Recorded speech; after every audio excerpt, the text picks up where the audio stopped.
اب ہم بات کرتے ہیں منفی سوچ کی، چونکہ ہم بات کر رہے ہیں الیکٹریکل ایکٹیویٹی کی، کہ ہمارا برین مسلسل کرنٹ دے رہا ہے ہمارے جسم کو، اور اگر ہماری سوچ منفی ہوگی تو ہمارا ارادہ اتنا مضبوط نہیں ہوگا۔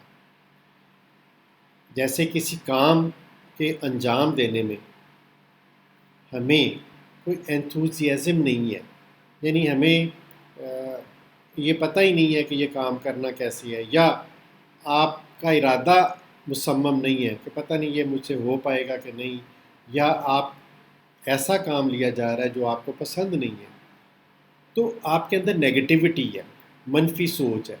جب منفی سوچ ہوگی تو آپ میں اتنی طاقتور کرنٹ پیدا نہیں ہوگی، آپ تھک جائیں گے، آپ کام کو ادھورا چھوڑ دیں گے، آپ کا دل ہی نہیں لگے گا۔ تو اس لیے کبھی منفی سوچ کی طرف مت جائیں، ہمیشہ اپنے اندر پازیٹیو سوچ پیدا کریں۔ منفی سوچ سے، منفی جذبات سے وہ الیکٹریکل امپلس اتنی طاقتور نہیں ہوگی، مثلا اس طرح سے خوش دلی سے کام انجام نہیں دے سکیں گے، آپ تھک جائیں گے اور آپ کام کو ادھورا چھوڑ دیں گے۔ جزاک اللہ خیر، السلام علیکم۔